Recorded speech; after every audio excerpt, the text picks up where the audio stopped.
Good evening, नमस्कार and अस्सलाम वालेकुम।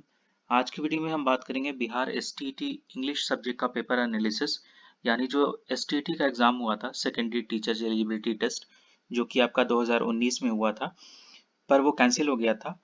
तो उसके जो क्वेश्चन पेपर हैं उनका हम एनालिसिस करेंगे, जो 2020 में लिया गया था।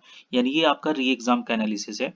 पहली बार जो एग्जाम हुआ था ना सितंबर 2019 में, that was cancelled due to adoption of unfair practices and newspaper leak की कुछ खबरें थी, उसकी वजह से वो न्यूज़पेपर में पेपर लीक की खबरें थी। तो ये सब चीज़ें आई थी, तो उसकी वजह से हमारा एग्जाम पहली बार 19 वाला कैंसिल हुआ था और 20 में जो आपका दोबारा री एग्जाम लिया गया था।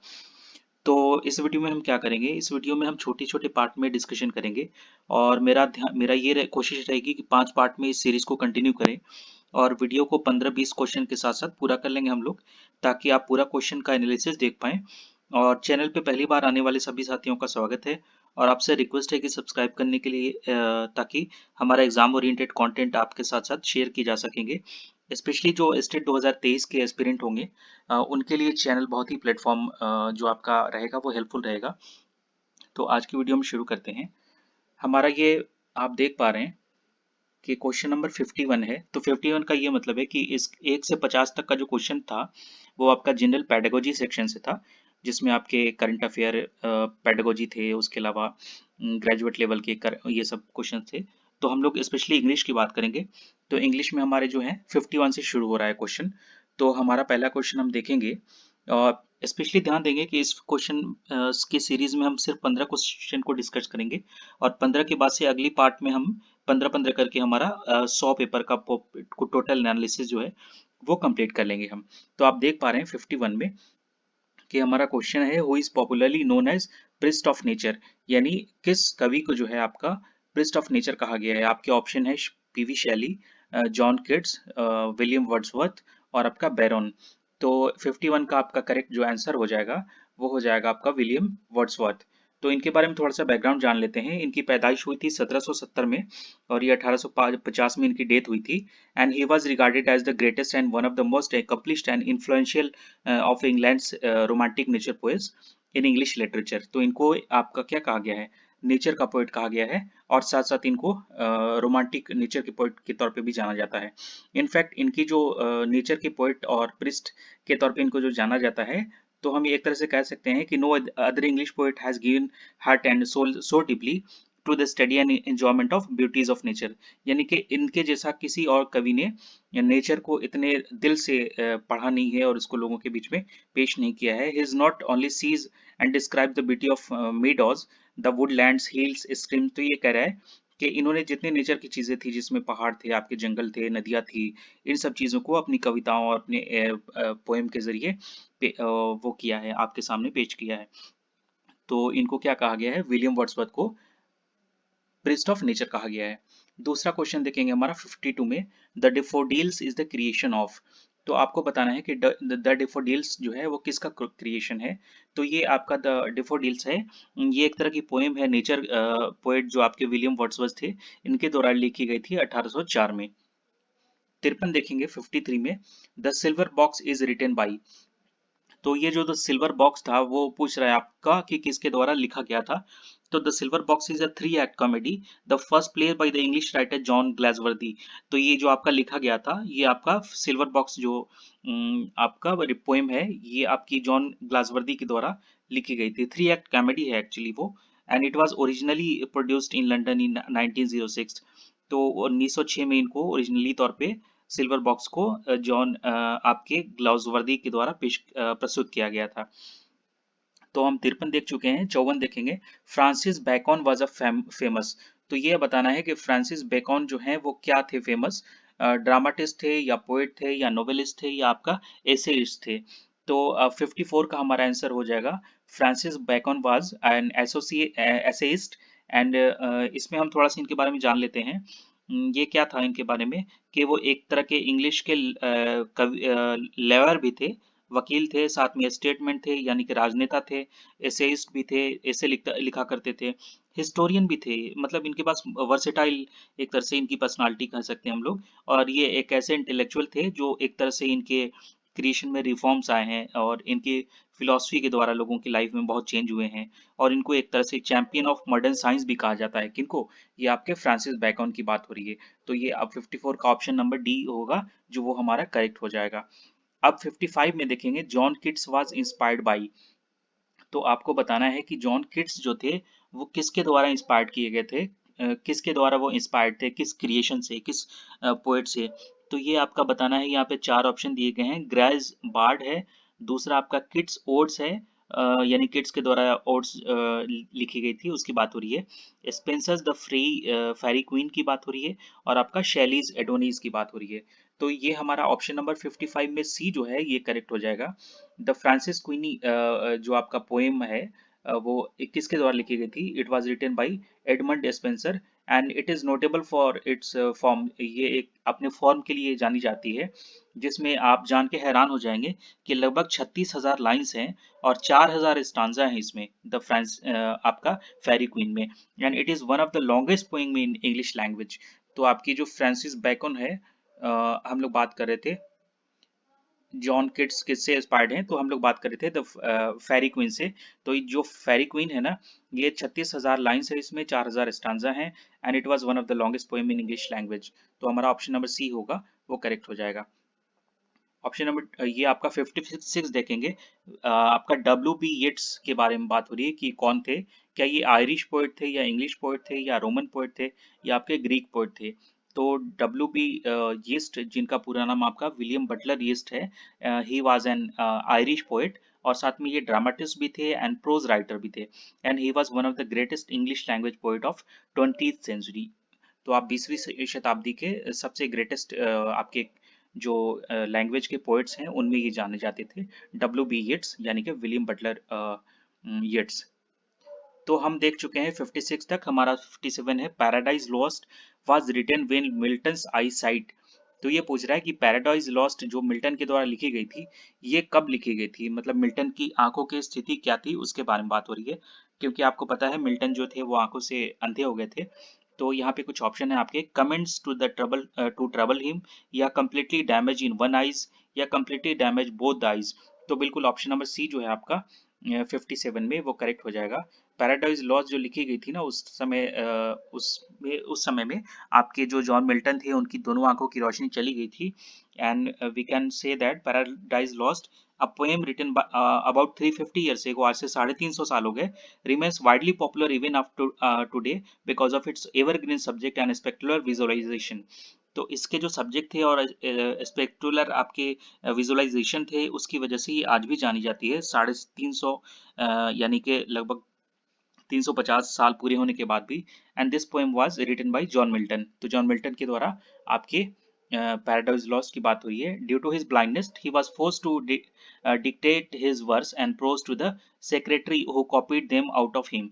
तो अपनी क्या कहते हैं, ब्लाइंडनेस की वजह से उन्होंने डिक्टेट किया अपने वर्स को, और उनके जो सेक्रेटरी थे उनको कॉपी करके लिखा उसको। 1664 की बात हो रही है। He composed the first edition किसका? आपका पैराडाइज लॉस्ट का। There after is some significant revisions भी हुए बीच बीच में। This poem was publish in 1674। तो 1674 में जाकर के फाइनली ये आपकी पैराडाइज लॉस्ट जो थी वो पब्लिश हो गई। And this was 16 years later of his complete blindness. 16 साल कंप्लीट तौर पे अंधे होने के बाद जो आपकी पैराडाइज लॉस्ट थी जॉन मिल्टन की, वो पब्लिश की गई थी। 57 हम देख चुके हैं। ये कम्प्लीटली आपके जो भी क्वेश्चन डिस्कस हो रहे हैं, ये एसटीटी 2019 जो आपके सीबीटी मोड से एग्जाम लिए गए थे, कंप्यूटर बेस्ड टेस्ट थे, उसके ये एक बार बोर्ड ने ऑफिशियल वेबसाइट पे कुछ दिनों के लिए आपकी आंसर की जारी की थी। वो आपके वही क्वेश्चन और आपके आंसर की के एनालिसिस मैं कर रहा हूँ आज। 58 हम देख रहे थे, all the words stage occurs in Shakespeare. तो शेक्सपियर के जो किसकी बात हो रही है, शेक्सपियर के किस में ऑल द वर्ड्स स्टेज की बात कही गई है? 58 हम देख रहे थे। तो द फेमस स्पीच है all the words stage, it was published as a part of As You Like It. तो ऑप्शन नंबर सी जो है आपका 58 का करेक्ट हो रहा है, क्योंकि हम देख पा रहे थे कि जो ऑल द वर्ड्स स्टेज जो था वो एज यू लाइक इट के तौर पे 1623 में जो है पब्लिश की गई थी। All the words stage is well not monologue found in William Shakespeare's. जो विलियम शेक्सपियर का मोनोलॉग था उसमें ये ऑल द वर्ड्स स्टेज की बात हो रही है, जिसमें एज यू लाइक इट के तौर पे इसको जाना जाता है। And this speech of Jaques explores the 7 ages of man and their implications. तो इंसान के 7 जो एजेस रहे हैं और उनके इम्प्लीकेशंस हैं उसके बारे में ये ऑल द वर्ड्स स्टेज जो है वो बात करता है। 59 देखेंगे हम। आपका which play of Shakespeare opens with a line. तो शेक्सपियर के कौन से प्लेस में इस लाइन के साथ में शुरुआत होती है, कौन सी लाइन है देखिए। When shall we three meet again. हम तीन कब जो हैं दोबारा मिल सकते हैं। तो इन थंडर लाइटिंग और इन रेन, ये आपका एक ये है प्ले है जिसकी शुरुआत हो रही है। तो ये चारों में से किस में आपका करेक्ट होगा ये आपसे पूछ रहा है। क्या ये हैमलेट है या मैकबेथ है, ओथेलो है या किंग लियर है। तो ये आपका मैकबेथ जो है आपका। Macbeth is one of the Shakespeare finest plays and present a man's conscience and the effect of guilt on his mind. तो इंसान के अंदर जो गिल्ट होता है और जो भी कॉन्साइंसेस होते हैं और इफेक्ट होता है उससे गिल्ट की वजह से, उसके बारे में ये स्पेशली आपका जो प्ले है मैकबेथ का वो उसमें जिक्र करता है। अ dark and bloody play, Macbeth explores reality and illusion. तो इसमें वास्तविकता के साथ साथ जो छलावा है उसके बारे में भी बात करते हैं। With craft and supernatural ambition and kingship. तो ये आपका शेक्सपियर के प्ले की बात हो रही है जो आपके मैकबेथ में ये लाइन से शुरुआत होती है। 60 देखेंगे। Who wrote the poem Endymion. तो आपका एंडीमियन पोएम जो है वो किसने लिखा था, जॉन किट्स ने या लॉर्ड बैरन ने, विलियम वर्ड्सवर्थ ने या पीबी शेली ने, ये आपको बताना है। तो ये एंडीमियन जो पोएम है it was written by John Keats, first publish in 1818। तो 1818 में इसको जो है पब्लिश किया गया था by Taylor and Hessey of Fleet Street in London. ये लंदन के फ्लीट स्ट्रीट की बात हो रही है। And John Keats dedicated this poem to the late poet Thomas Chatterton. तो इनके एक गुजरे हुए दोस्त थे जिनकी मौत हो गई थी, जिनका नाम था थॉमस चैटरटन। तो उनको उन्होंने इस पोएम को डेडिकेटेड किया था। And this poem begins with the line, a thing of beauty is a joy forever. ये बहुत ही पॉपुलर लाइन है, आप सभी जानते होंगे, आपने पढ़ा होगा। तो ये 60 का हम देख चुके हैं। Endymion is written by John Keats. 61 देख रहे थे हम। Jane Austen's Pride and Prejudice is a, ये आपको बताना है कि जॉन ऑस्टन के द्वारा लिखी गई प्राइड एंड प्रीजुडिस जो है वो क्या है। तो आपको बताना है क्या ये गॉथिक नॉवेल है, या फिर आपका डोमेस्टिक नॉवेल है, या फिर आपका प्रिक्रिस्ट नॉवेल है, या फिर आपका हिस्टोरिकल नॉवेल है। तो ये आपकी जो है जॉन ईस्ट के द्वारा लिखी गई प्राइड एंड प्रिजुडिस ये आपका डोमेस्टिक नॉवेल है।